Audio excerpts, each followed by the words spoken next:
Hello po sa lahat po ng mga Davercards at sa lahat ng mga nanonood at sumusubaybay sa mga updates natin dahil narito na po ang ilan sa mga comprehensive na balita patungkol kay Mr. Bimby.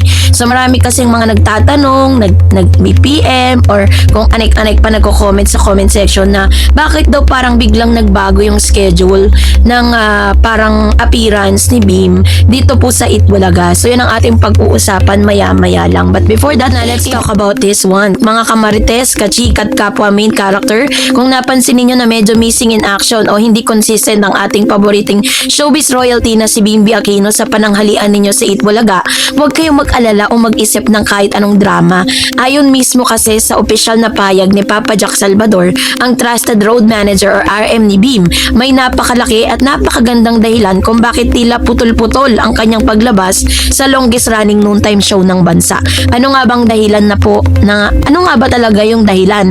At nagsimula na po kasi yung isa sa pinakamahalagang bahagi ng buhay ni Mr. Bimby Aquino. So yun ang ating pag-uusapan, no? So this time is bubusisiin natin yung buong detalye at ano na nga ba yung mga susunod na journey at kung paano pinupush ang kanyang academic glow up at kung bakit ito ay isang malaking panalo para sa kanyang career at personal growth, no? Bago natin pag-usapan ang kanyang schedule, balikan muna natin ang timeline at context ng pagpasok ni Bim sa Itbulaga. Si Chris Aquino, nagkaroon siya ng comeback media and then nagkaroon ng TV guesting si Bim and then na-notice po ng mga fans yung kanyang inconsistency na naman. At si Papa Jack, here it comes, pumasok siya sa eksena para po ipaliwanag ang parang yung side ni Bim, ano. So, nung unang sumabak si Bim sa intabladong Itbulaga, naghiyawan ang buong Davercard sa social media stands. Ang kanyang likas na charms, matangkad na tindig, at napakalambing na pananalita na nakuha niya sa kanyang ina na si Chris ay agad na nagtrend sa TikTok, Facebook at X na dating Twitter.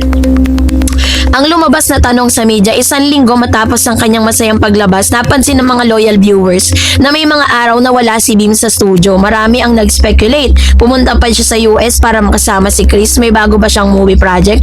Nag-back out na ba siya sa hosting? So yun ang mga tanong. Pero ang pasabog na paglinaw ni Papa Jack Salvador upang tuluyang wakasan ang mga chismis at maling haka-haka, nagbigay ng opisyal na payag ang kanyang RM na si Papa Jack Salvador. Nilinaw niya na walang tampuhan, walang problema sa production at higit sa lahat, committed pa rin si Bim. Sadyang inuuna lang niya ang kanyang pag-aaral dahil eto na, nag-start na ang kanyang online class. Bakit nga ba pinapriority ang academics or academic era? Sa mundo kasing ginagalawan ng mga celebrity, madaling mabulag sa instant fame, guesting at endorsement. Ngunit para sa pamilya Aquino, palaging numero uno ang edukasyon. Siyempre sa kanyang academic online class, tapos showbiz and hosting pa, diba? May mga heavy reading essays, Itbulaga appearances, flexible schedules, endorsement shoot, brain power, discipline, fun interaction. So kasi yung legacy kasi ni Miss Chris Aquino sa edukasyon, alam ng lahat na si Chris Aquino ay isang napakatalinong alumni, no, ng kabila ng kanyang abalang showbiz schedule. Noong araw ipinaglaban niya ang kanyang pag-aaral. Ang katangiang ito ay maingat niyang ipinanama sa kanyang mga anak na si Josh at Bim. Modern online education format. Ang online classes para sa tulad ni Bim ay hindi lang basta pag-Zoom meeting at pag-attendance, kasi sinasabi ng ilan na pwede naman siya mag-online class na nag-host or present siya sa Itbulaga, 'di ba? Parang ganun yung mga comments. So meron kasing proseso yan. May mga heavy reading materials, kinakailangan magbasa ng napakaraming modules at schedules, papers at strict submission deadline. Hindi pwedeng idahilan ng showbiz kapag submission ng requirements, 'di ba? And of course, the virtual group studies, kailangan niya makipag-collaborate sa kanyang mga classmate kahit nasa magkaibigang time zone o lokasyon. So malaki yung naging impact ng online class sa scheduling ni Bim. Paano nga ba ginagawa ng paraan ng pamilya at ng Itbulaga Production ang team ng bagong schedule ni Bim? So ito yung breakdowns, no? Kapag walang class day, kapag may online class day morning, no, routine studio, prep, call time, staying, waking up early, tapos modules niya, review, Zoom, login, noontime, focus, live hosting. Yun yung umiikot sa buhay ngayon ni Bimby, kaya talagang pinagkakasya niya talaga yung kanyang mga schedules, 'di ba? Pero 'di ba, nire-respeto natin yung kanyang time management kasi napakaganda ng setup dahil pinapakita ng pamunuan ng Itbulaga ang kanilang buong suporta sa pag-aaral ng mga kabataang host. Hindi nila pinipilit si Bim na mag-sacrifice ang klase para lang makalabas ng TV, no? Flexible yung kanyang showbiz contract dahil sa tulong nga ni Papa Jack Salvador, nakadesenyo ang mga showbiz engagement ni Bimbi upang maging study friendly. Kapag may bakanting araw o kapag tapos na ang kanyang major school deliveries, doon siya pumupunta sa TV at TV5 studio para magkalat ng love energy.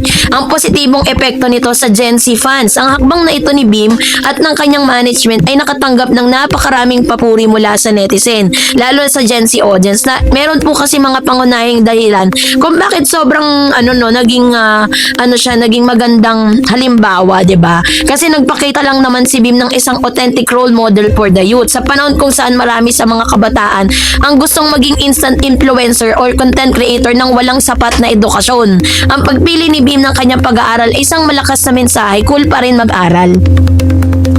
Biruin nyo kung tutuusin si Bim hindi niya na po kailangan yun kasi mayaman ng mami niya Diba? Hindi na po magugutom yan. May mga insurances po yan. Lifetime insurance na kung saan kapag po nasa edad na sila or mawala man yung magulang niya, makakapag-aral pa din siya. Even yung mga yaman, mga asset and liabilities si Miss Chris ay kinukonsider din po na mapupunta rin talaga dito kay Bim. Pero, it doesn't matter, no? Talagang importante talaga sa kanya yung pag-aaral. And depth in intellectual growth. Ang pagiging isang mahusay na sa telebisyon ay hindi lang nakasalalay sa kagandahang lalaki o kasikatan. Ang malawak na kaalaman na makukuha niya mula sa kanyang online classes ay magagamit niya upang mas maging malalim, mas mabilis mag-isip at mas articulate na interviewer or communicator sa hinaharap. And of course, less pressure din, 'di ba? Sa better mental health niya dahil hindi siya araw-araw na pinupush sa pagtatrabaho, naiiwasan ni Bimbi ang maagang burnout. Nakakapamuhay siya bilang isang normal na teenager habang ginagawa rin ang kanyang passion sa showbiz. Ang kanyang future lookout at projection, anong maaari nating asahan sa mga susunod na buwan sa karir at pag-aaral ni Bim? Syempre may mga special guest appearance siya. Inaasahan na lalabas pa rin si Bimbi sa Itbulaga tuwing may malalaking special na okasyon, katapusan linggo or Saturdays o sa tuwing may mga school breaks, diba? Alam ko po na parang 3 days yung kanyang schedule for the week and graduation milestone. Paniguradong aabangan ng buong bansa ang kanyang susunod na academic milestone. Ang bawat tagumpay niya sa paaralan ay magiging tagumpay din ng kanyang mom na si Chris at ang kanyang loyal supporters. Habang tumataas ang kanyang antas sa pag-aaral, mas nagiging matured ang kanyang pananaw sa buhay na makikita sa kanyang mga panayam at hosting segments. Kaya naman sa kabuuan, ang dahilan ng pagiging inconsistent ni Bim Aquino sa Itbulaga ay hindi isang negatibong bagay kundi isang napakagandang patunay ng tamang priority. Sa gabay ng kanyang RM na si Jack Salvador at patuloy na pagmamahal ng kanyang pamilya, matagumpay na pinagkasya ni Bim ang pagiging isang masipag na estudyante sa kanyang online class at ang pagiging isang sumisikat na palabas sa host sa telebisyon. So sa ating mga Gen Z at Dabber Cats, ito yung isang patunay na halimbawa ng main character energy na marunong magbalanse ng buhay, may pagpapahalaga sa kinabukasan at higit sa lahat responsable. And that's it for today. For more videos, si Raisa May Dizon na by breadwinner na the best pa sa house task. Na real talk vibes, stay main character at kapwa netizen. Kung iniisip ninyo na mas sikat na showbiz personality ay palaging nakaglam, may sariling assistant at hindi umawak ng gawaing bahay, nagkakamali kayo. Naging hot topic at tularan sa social media ang ating paboritong child star at versatile host actress na si Raisa May Dizon dahil sa bagay na ito. So yun ang ating pag-uusapan maya-maya lang. So ito na, let's talk about this one dahil after pong i-post ng ina ni Miss Raisa May Dizon ng isang video clip kung saan si Miss Raisa po kasi ay tila baga naging viral sa paggawa nito ng mga gawaing bahay kasi syempre sa social media post ng kanyang mami natuwa at humanga ang libo-libong netizen nang makita ang napakatotoong eksena habang nasa bahay, abala at walang kayayang naglilinis si Raisa nang lalagyan ng pinggan or dish rack. Kahit na siya isang sikat na artista, may pangalan at napatunayang pundasyon sa industriya at naging primary breadwinner ng pamilya sa murang edad, ipinakita ni Raisa na hindi kailangang makalimot sa kanyang pinagmulan. So sa report na ito, ibibida natin kung bakit simpleng act lang ito ay isang massive flex, kung paano ito nagbibigay ng inspirasyon sa mga kabataan at kung bakit mananatiling matatag ang kanyang grounded main character era. So eto na upang lubos nating maunawaan ng kwento, ibalik natin ang detalye ng viral post na nagkakalat sa ating mga social media feeds. Si Raisa May po ay isang sikat na artista at tinaguri ang breadwinner no, ng kanyang pamilya.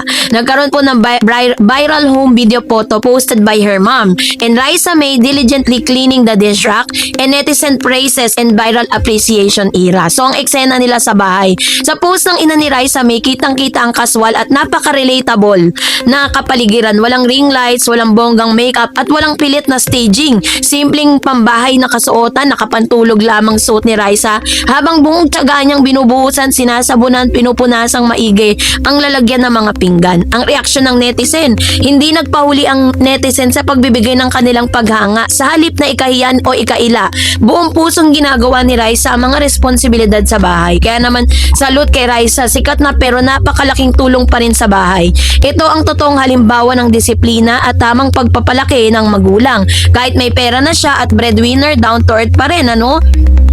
Kaya naman yung kanyang breadwinner dynamics, hindi lang basta provider. Si Raisa May Dizon ay hindi na bagong sa usaping pagsusumikap. Mula nung panalo siya sa Little Miss Philippines noong 2012 at naging isa sa pinakabatang TV host sa bansa, naging malaking tulong siya sa pananalapi ng kanyang pamilya.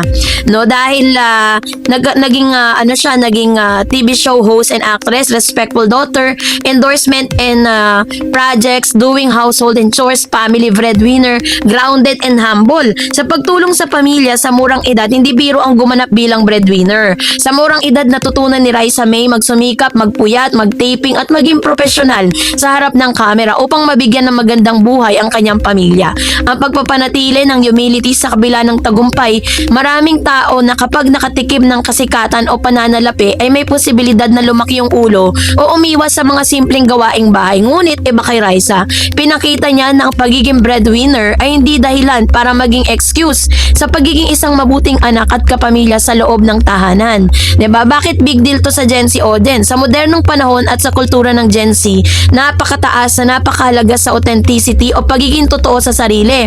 Kaya nga meron po tayong tinatawag na breakdown matrix kung bakit ganito ang ginawa ni Raisa ay tinuturing na isang major win. Aspect lumang showbiz stereotype na Raisa May Real Talk era. Bakit gusto ng Gen Z? Home life nakagla, maraming kasambahay, malayo sa realidad, simpleng pambahay, nagugas ang pinggan, naglilinis, at relatable at hindi nagpapatraffic ng clout. Financial status, pinagyayabang ang luxury items, marami yan, di ba? Nagtatrabaho para sa pamilya, ngunit grounded pa rin. Nagpapakita ng magandang pagpapalaga sa pera at pamilya. And then sa attitude niya towards chore, umiiwas o ikinakayang gawain bahay, pero iba si Raisa. Buong tiyagang ginagawa ang gawaing bahay ng walang arte.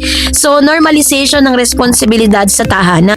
So, pinapakita niya dito yung breaking the diva ship culture. Pinakita ni Raisa na ang tunay na sikat at may class ay hindi kailangan mag-feeling diva.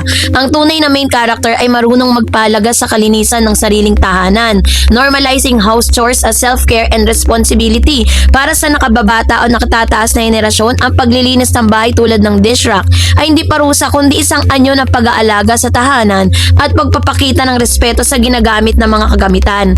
And ano nga ba yung lesson na makukuha natin from Raisa May's grounded lifestyle?